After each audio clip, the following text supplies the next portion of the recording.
कितना सुंदर संवाद लिखा है महाराज शिव महापुराण में कि नारी के मुख से अगर एक बार निकल जाए कि मेरी जिंदगी तुमसे विवाह कर कर बेकार हो गई, उस समय नारी का साथित्व समाप्त हो जाता है।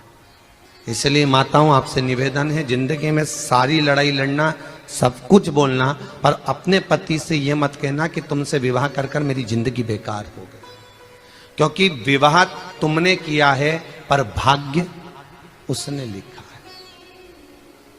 भाग्य लिखने वाला वो है। और आपसे फिर निवेदन करूंगा, राम मंदिर जाओ, कृष्ण मंदिर जाओ, शिव मंदिर जाओ, भवानी के मंदिर जाओ, तुम्हारे 33 कोटि देवताओं के मंदिर चले जाओ, गणेश जी के मंदिर जाओ, तुम्हारी मर्जी पड़े उस देवता के मंदिर जाना, कोई तुम्हारा भाग्य नहीं बदल सकता।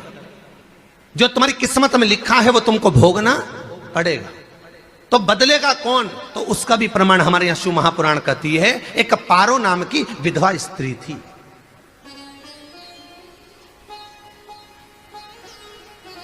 क्या नाम है उसका? नाम पारो। विधवा है, पति नहीं है, एक बेटा है। और विधवा स्त्री जो थी वो गर्भ से थी, उसका संतान नहीं हुई थी, पति मर गया था, वो गर्भावस्था में बेटा रह गया और पति चले गया। पारो बड़ी दुखी थी, भगवान का भजन करती बहुत, घर में कुछ भी नहीं था, जो व्यापारी जो धन था उसके पति का वो सब लोग खा गए। जब जैसे व्यक्ति जब तक जीवित है तब तक संसार उसका है, जैसे ही वो गया उसका सारा धन भी उसके साथ चला गया, व्यापार धन रो पड़ी। पारो आंखों से अश्रु बहता है, नैनों से जल बहता है, नैनों से बिंदु बहता है, और पारो की आंखों से जब आंसू बह रहा है, अश्रु निकल रहा है, जल बह रहा है। बेटे को जन्म दिया, उसने सोचा अपनी जिंदगी तो बेकार हो गई, पर बेटा जन्म लिया तो इसका नाम अच्छा रख दूं तो हो सकता है भाग्य आगे अच्छा हो। तो उसने उसका नाम भाग्य सिंह रख दिया। क्या नाम रखा? भाग्य सिंह। भाग्य अच्छा रहेगा इसका, तो हो सकता है कुछ अच्छा कर ले। पर बेटे की भी किस्मत इतनी प्रबल नहीं थी।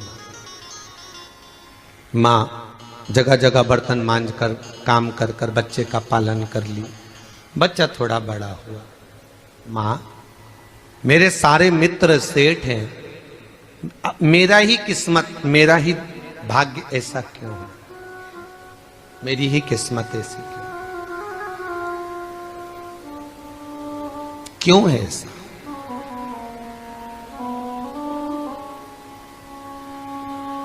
मां मेरी किस्मत में इतना दुख क्यों लिखा है?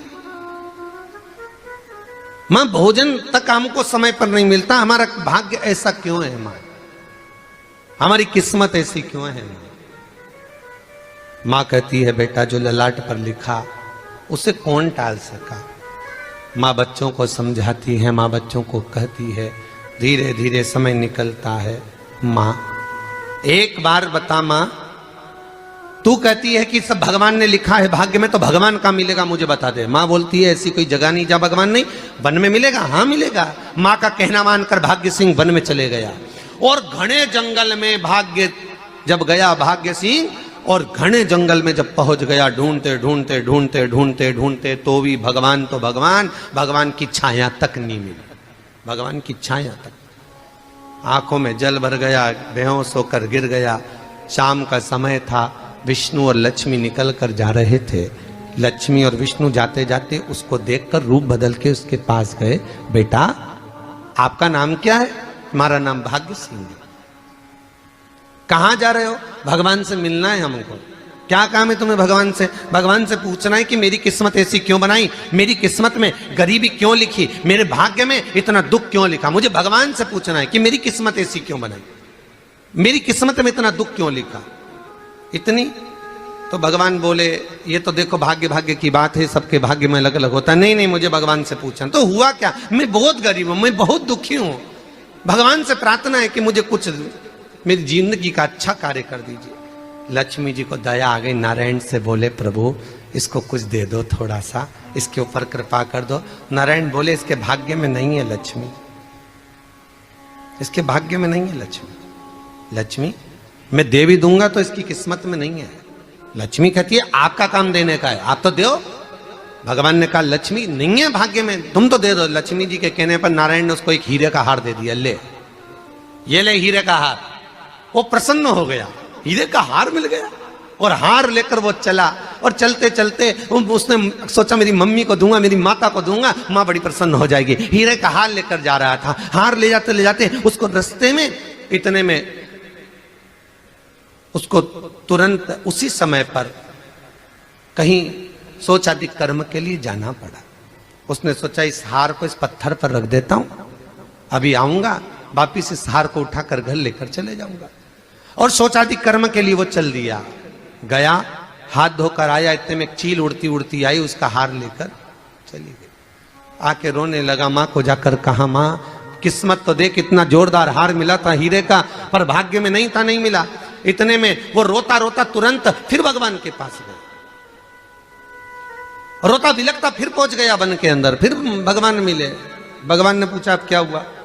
प्रभु मेरा हार तो वो हीरे का, मेरा हीरे का हार ले गई चील। भगवान बोले देख भैया हम तो तेरी किस्मत में था, वो कर दिया, अब आगे तू एक काम कर, ब्रह्मा जी से जाके मिल ले। ब्रह्मा जी कहां मिलेंगे? यहां से आगे जा, ब्रह्मा मिल गए। ब्रह्मा के पास गए। ब्रह्मा जी ने कहा क्या हुआ? ब्रह्मा जी मेरे भाग्य में गरीबी लिखी है, कुछ अच्छा कर दीजिए। ब्रह्मा जी कहते हैं तुम्हारे भाग्य में जो लिखा है वो तुम्हें भोगना पड़ेगा। नहीं नहीं आप कृपा करो। लक्ष्मी जी ने नारायण से कहा इसको कुछ कृपा कर दो, तो भगवान ब्रह्मा जी ने कहा चलो इसका भाग्य बदलने के लिए एक हीरे की अंगूठी दे देता हूं। भगवान ने उसको हीरे की अंगूठी दे दी। अब हीरे की अंगूठी दी, फिर वो लेकर चला, इतना खुश था अब मुझे हीरे की अंगूठी मिल गई, अब मुझे हीरे की अंगूठी मिल गई, इतना प्रसन्न होकर जा रहा था। इतने में इसको लग गई प्यास, इसने सोचा पानी पी लूं। पानी पीने के लिए इसने मुंह को करा नीचे, जेब में रखी थी अंगूठी, वो पानी में लुढ़क गई। लुढ़कते से एक मछली निगल गई, अंगूठी भी हाथ से चली। देखिए कोई कितना भी साथ दे दे, पर भाग्य में अगर सुख लिखा होगा तो वो अपने आप मिलेगा, नहीं। फिर आया, फिर मां से कहा मां ऐसा हो गया।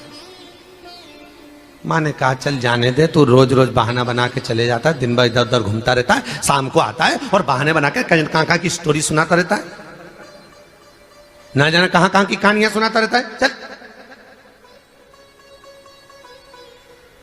काम पे जा, कुछ काम कर तो भाग्य बदलेगा। नहीं नहीं मां मैं सत्य बोल रहा हूं, नहीं माना। फिर चले गया। नारायण ने कहा एक काम करो, अब तुम शंकर जी के पास जाओ। शिव जी के पास गए। भोलेनाथ जी ने उसको हीरे की पोटली दे दी। वो हीरे की पोटली ले जाकर अब की बार सोचा कहीं रुकूंगा ही नहीं, सीधे घर गया, मम्मी को याद करा, माँ नहीं थी। उसने एक लोटे के अंदर हीरे रख दिए, मैं माता को ढूंढ के आता हूँ। माँ को ढूंढने गए, इसमें चोर घुस गए घर के अंदर, लोटा ही ले गए। फिर आके देखा, फिर माँ ने कहा, फिर बहाने बनाया तूने, फिर स्टोरी सुने, फिर कहानी सुने। माँ मैं सत्य कह रहा हूं, सत्य कह रहा हूं। आखिरी में हार गया।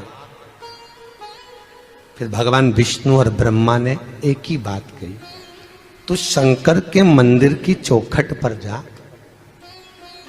वहां क्या करना पड़ेगा मुझे? कुछ मत करना, केवल उसकी चौखट पर जाकर उसका दीदार करना, उसका दर्शन करना। उससे क्या होगा? भगवान विष्णु और ब्रह्मा कहते हैं 33 कोटि देवताओं के पास जाएगा तो कुछ नहीं होने वाला, पर शंकर के दरवाजे पर भाग्य देवी रोज प्रतिदिन झाड़ू लगाती है।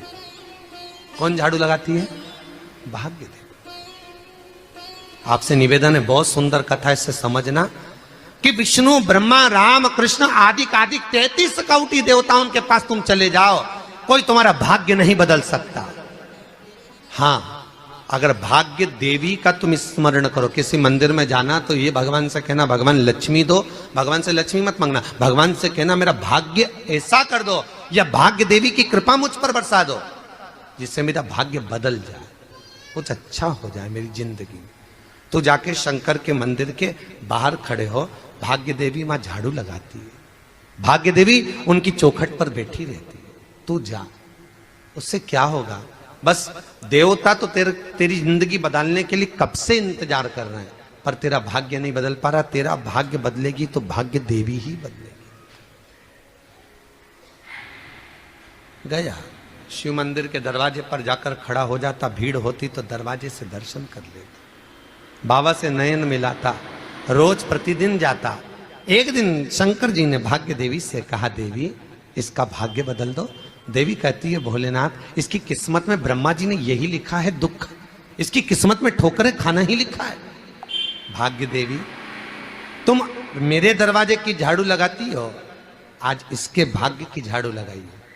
भाग्य देवी ने कहा, भोलेनाथ आप कह रहे हो? हाँ मैं कह रहा हूं, क्योंकि मेरे दरवाजे पर इतने दिन से रोज आ रहा है और मेरे दरवाजे से खाली चले जाए अच्छा नहीं लगता। भाग्य देवी ने भाग्य बदला। एक सोने का सिक्का झाड़ू लगाते लगाते दरवाजे पर पटक दिया। उस सोने के सिक्के को लेकर वो चला और सोने के सिक्के को ले जाकर उसने माता को दिया। अब भाग्य कैसे बदलता है वो देखिए। सोने का सिक्का लेकर गया और तुरंत वो सोने का सिक्का घर में पहुंचा। रात से ठाठ हो गया, बेचकर भोजन की व्यवस्था करी। एक दिन मां ने सोचा कुछ ऐसा करूं कि मैं मछली का व्यापार करूं, और मछली खरीदने के लिए गई। और मछली खरीदने के लिए गई, जो मछली मिली दे तो दी व्यापारी ने, परंतु घर लाते लाते वो मर गई। मरा तो काटा तो उसमें से हीरे की अंगूठी मिल गई। अंगूठी तो मिली, इतने में मां ने कहा, देखो भगवान ने बड़ी कृपा करी, हीरे की अंगूठी मिली। बेटे ने कहा, ये मेरी ही अंगूठी है। मछली निगल गई थी। मां ने कहा, बेटा जाओ, थोड़ा आज ब्राह्मण भोजन करने आएंगे, थोड़ी लकड़ी काट कर लिया। बेटा लकड़ी काटने गया, एक पेड़ पर, सूखे पेड़ पर चढ़ा लकड़ी काटने के लिए। काटते काटते उसको पेड़ की डाली पे एक हार टंगा हुआ दिख गया। वो हार वही था जो हीरे का चील लेकर गई थी। वो हार प्राप्त हो। आते आते रास्ते में प्यास लगी, सोचा कहीं एक आध बर्तन मिल जाए पड़ा हुआ, तो लोटा पड़ा हुआ मिल गया जिसमें हीरे पड़े हुए थे। जब भाग्य चलता है तो सारी रास्ते अपने आप खुलते खुलते खुलते खुलते चले जाते हैं।